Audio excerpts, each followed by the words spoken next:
ரவுண்டானால அவர் மேல பஸ் மேல ஏறிட்டு அவரு பார்த்துட்டு தான் போனாரு அப்படின்னு அந்த வீடியோ கூட ரவுண்டானா வரைக்கும் முன் வரிசையில் நின்னவங்க மேலே நின்னவங்க ரவுண்டானாவில் ஒரு இடங்கள்ல மேலே ஏறி கையை காட்டிட்டு கீழே போறாங்க. ரவுண்டானா முடிஞ்சதுக்கப்புறம் கூட்ட அரங்கத்துக்கு போற வரைக்கும் ஏன் உள்ள போகணுங்கிறது தான் பொதுமக்களுடைய கேள்வி. அப்போ அந்த வழிநெடுக நின்று 500 மீட்டர் தூரத்துக்கு நின்னவங்க முன் சீட்டில் இருந்திருந்தாலோ மேலே இருந்திருந்தாலோ அங்கேயே பார்த்துட்டு அப்படியே போயிருப்பாங்க, கூட்டத்துக்குள்ளே வந்திருக்க மாட்டாங்க. தன்னோட வந்த 3-4,000 பேர் கூட்டமும் சேர்ந்து உள்ளே வரும்போது தான் இது போல நெரிசல் ஏற்பட்டது. ஆக சில தினங்களுக்கு முன்பாக அதிமுக கூட்டம் நடக்குது, ஒரு 15,000 பேர் வரைக்கும் அங்கே கலந்துருப்பாங்க. அந்த கூட்டங்களில் எந்தவித பாதிப்புகளும் இல்லாமல் இருக்குது. அப்போ இந்த கூட்டங்களில் மட்டும் எப்படி பாதிப்புகள் வந்தது? வழக்கமாக ஒரு கருத்து சொல்லுவாங்க. இப்போ சகோதரர் கூட கேட்டார், வழக்கமான ஒரு கருத்து சொல்லுவாங்க. நான் ரெகுலராக நான் வண்டி ஓட்டுவேன், கார் ஓட்டுவேன், எல்லா நாளும் நான் வேகமாக தான் போவேன். சில நாளாக நான் கார் ஓட்டிகிட்டு இருக்கேன், ஆனால் எல்லா நாளும் வேகமாக தான் போவேன், ஒரு நாளும் ஆக்சிடென்ட் ஆகலை, இன்றைக்கி மட்டும் எனக்கு எப்படி ஆக்சிடென்ட் ஆச்சுன்னு ஒருத்தர் கேட்குற மாதிரி இருக்குது. எல்லா ஊர்லேயும் கூட்டம் நடத்துகிறேன், எந்த ஊர்லேயும் நடக்கலை, இந்த ஊரில் மட்டும் ஏன் நடக்குங்கிற கேள்வி. நான் எல்லா நாளும் வண்டி ஓட்டுறேன், வேகமாக தான் ஓட்டுறேன், ஆனால் இந்த நாள் மட்டும் இன்றைக்கி மட்டும் எனக்கு எப்படி என் கார் ஆக்சிடென்ட் ஆச்சுன்னு கேட்குற மாதிரி இருக்குது.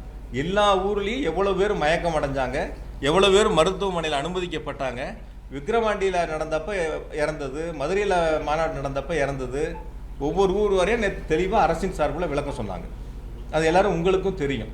அப்போ ஒவ்வொரு கூட்டம் நடக்கக்கூடிய நிகழ்வுலையும் அது போன்ற சம்பவங்கள் நடந்துக்கிட்டு இருக்கு. அதற்கு பிறகாவது சரி செய்யக்கூடிய ஒரு சூழலை உருவாக்கி இருக்கணும். அது உருவாக்காமல் இருந்திருக்காங்க. இனி வரக்கூடிய நாட்களையாவது அது சரி செய்யும். அதை செய்யல. ஆனால் காவல்துறையினர் இவ்வளவு கூட்டம் அதிகமாகுது, அந்த இடத்துல அவ்வளவு சதுர கிலோமீட்டர் பரப்பளவு தான் இருக்கு, கூட்டத்தை தடுத்திருக்கலாம், அது யாரும் பண்ணலைன்னு அவங்களும் குற்றச்சாட்டு முன்வைக்கிறாங்க. எல்லாரோட கேள்வியும் அதான் இருக்கு. அதாவது காவல்துறையினர் சொன்னது இப்போ நான் நீங்கள் கேட்டீங்கல்ல, 500 மீட்டருக்கு முன்னாடியே அந்த வண்டி கூட்டம் ஆரம்பிக்கிற இடத்துலையே நிறுத்தி பேசலாம், ஓரளவுக்கு உள்ளே போனால் போதுமானதுன்னு சொல்லியும் அவங்க கேட்கல.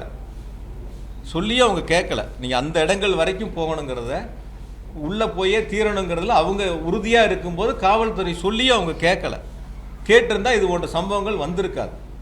காவல்துறையினுடைய எந்த பேச்சையும் அவங்க கேட்காம வச்சுருந்தான். நான் இன்னும் கூட கொஞ்சம் நான் சொல்கிறேன், என்ன விசாரணை இருக்குது, இப்போ விசாரணை கமிஷன் விசாரிச்சுக்கிட்டு இருக்காங்க. முழுசாக நான் இது சம்மந்தமான கருத்துக்கள் சொன்னால் விசாரணை கமிஷனுடைய அந்த விசாரணை என்பது பாதிப்புக்குள்ளாகும். அதனால் இது சம்மந்தப்பட்டது விசாரணை கமிஷன் முடியட்டும், தெளிவாக அவங்களுடைய விசாரணையில் என்னங்கிறது முழுசாக தெரிய வரும்.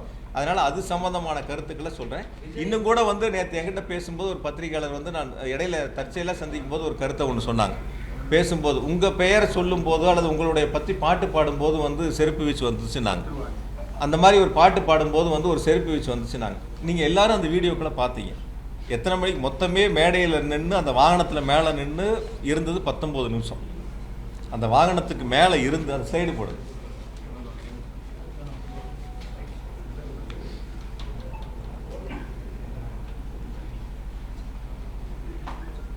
கொஞ்சம் ஜூம் பண்ணி காட்டு முடியுமா?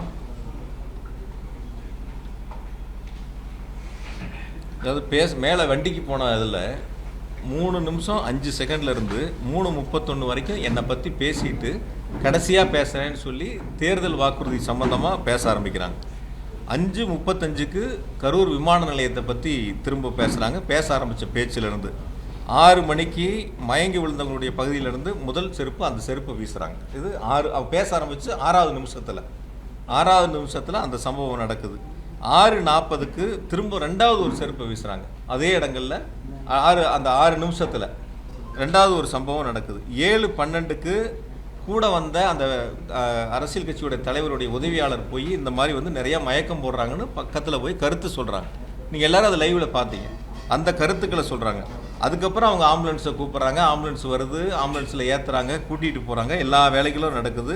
சில பாதுகாவலர் போய் நிறைய பேர் மயக்கம் அடைகிறதையும் போய் அவங்ககிட்ட காதுக்கு சொல்கிறாங்க. அதெல்லாம் 14வது நிமிஷம்.